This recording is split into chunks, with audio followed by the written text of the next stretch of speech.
Hi everyone, Jasper Basson here. Thank you for watching, and as you guys know, I'm really trying to attract really influential individuals, and today is obviously nothing less than influential Mrs. Africa 2019. Dryk, Thank you. thank you very much for joining me. You hate Mondays?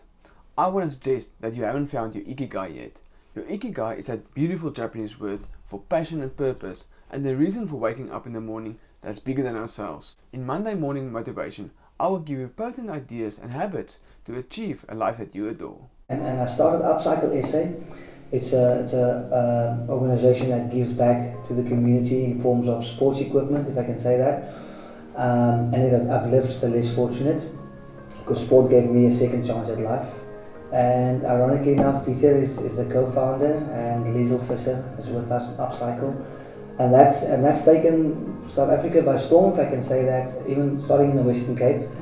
But we're starting off very small, and we really want a good foundation, and we don't want to go too big too quickly, because we want a lifelong. I don't want a once-off thing, man, bam, thank you, ma'am, it's done.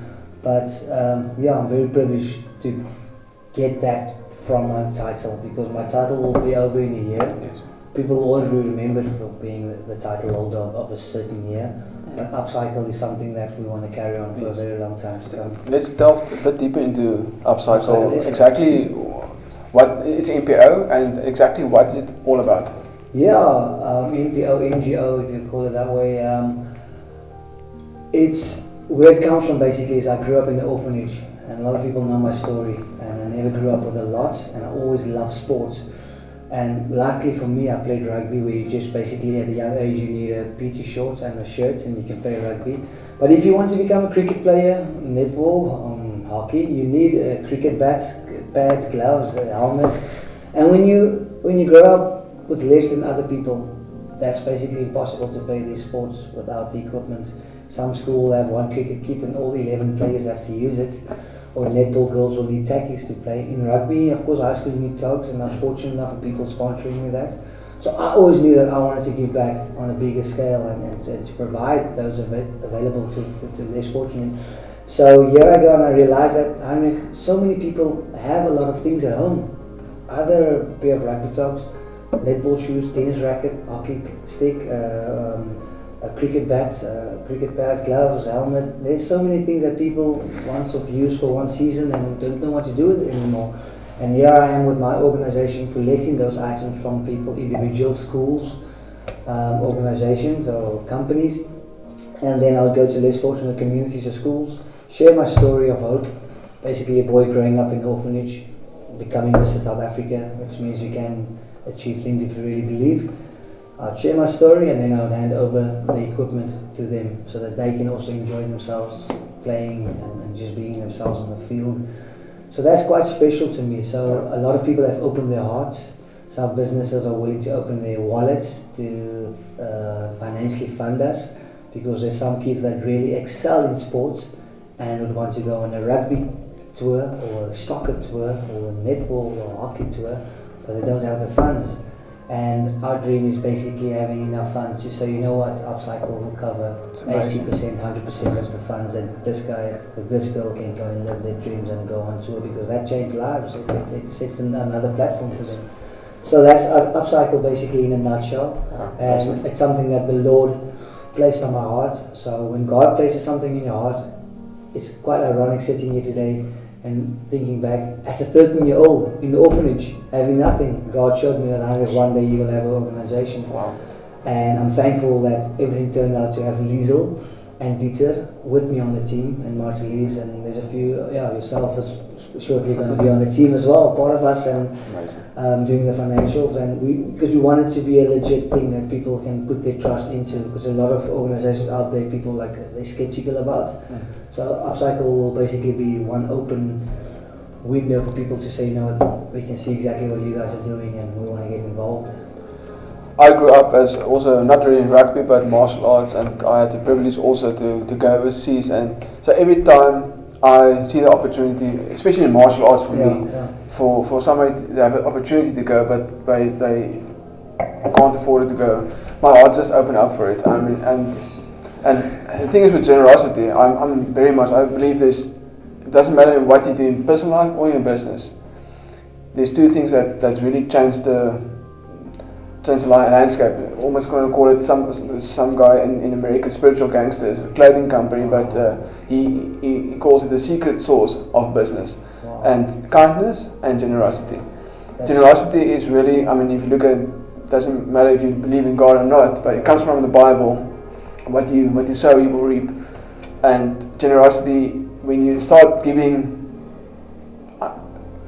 whatever you want to do, if it's money, it's great. If it's in kind of service related, if it can be anything that if you give without expecting anything to come back, you will always receive in abundance. Wow, that's so true. As you're speaking and getting goosebumps, I'm thinking about my time again as a 16-year-old.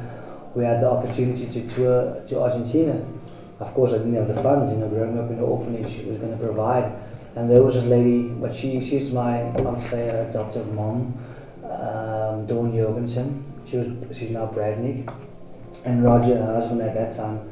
And they allocated the funds available for me, and by means of fundraisers. And that tour really changed my life. It was the first time that I basically went overseas, and I really got to see a different side of the world and experience something as that special. But unfortunately, it needed funds, and there they were, and provided the funds for me to go overseas. It's something that I'll keep on to my heart for a very, very long time, forever basically. And I know how much that meant to me. So my dream is basically, as you said, and I'm fortunate enough to be in this business world, and I really want to work so hard and also provide from my side that into my own organization, if I can say that funds would be available to support kids that really dream to become a great sportsman or sportswomen, and if they want to go on tour, that we can provide the funds for them. I want to share a special story. I was 10 years old, my first year in the orphanage, the first year that was my birthday in the orphanage, and I received a 10 rand, and I go down to town, and I bought myself a pie and a cool drink. I've shared this in the magazine before, in the interview. And I bought me the pie and cool drink, and I ate half the pie and drank half the cool drink, and I was full. And I was walking back to the orphanage, and there was a kid along the street, and I gave half the pie and cool drink to him. And the feeling I got that day of just being able to give, was the first time I had something on my own that I could give to someone. It was a feeling that I became addicted to, I can say that. It was probably the best feeling I had after giving my heart to the Lord. Of course, that's the best thing that ever happened to me.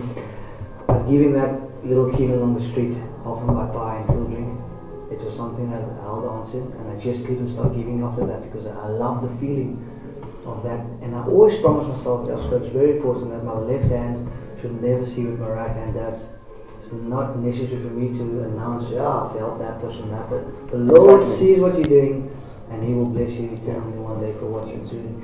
But as you said, it is the best feeling to give, and to think about it. The first thing I ever gave to someone, basically someone else that was my own, was half a pie and half a cool drink. But what I have today is 100 times more than half a pie and a bit of cool drink. So it just goes to show that I receive so much more than I could ever give, and I do give a lot, even though, as I said, the people will never see what I basically do. But to say in a humble way, my whole life is about giving. But how can I have still so much?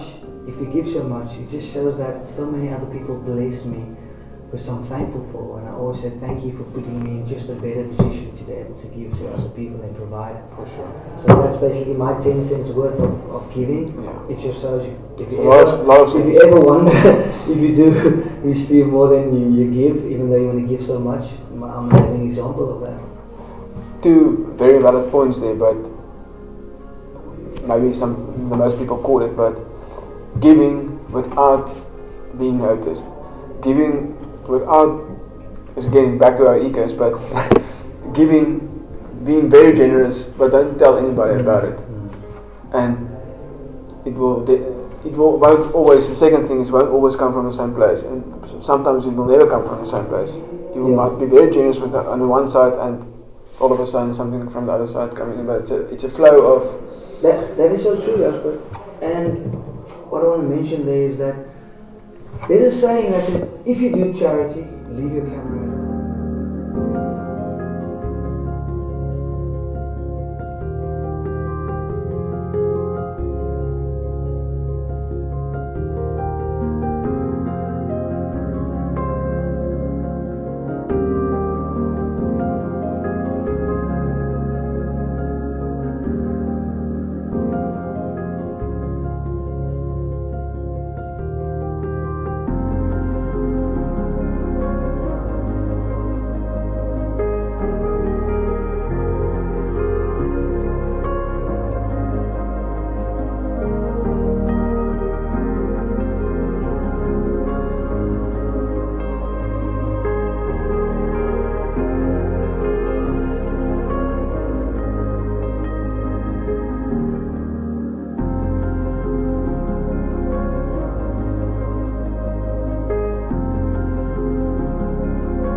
Thank you very much for watching. Please remember to subscribe to this YouTube channel. Or also go down to the description below and you will find a link to a free gift bag for entrepreneurs to the value of 57,000 Rand. I created this gift bag for entrepreneurs to the value of 57,000 Rand for the mere fact for small business owners to start supporting each other. Part of this free gift bag is a 3 months free monthly accounting services from our company called Dryk Holdings.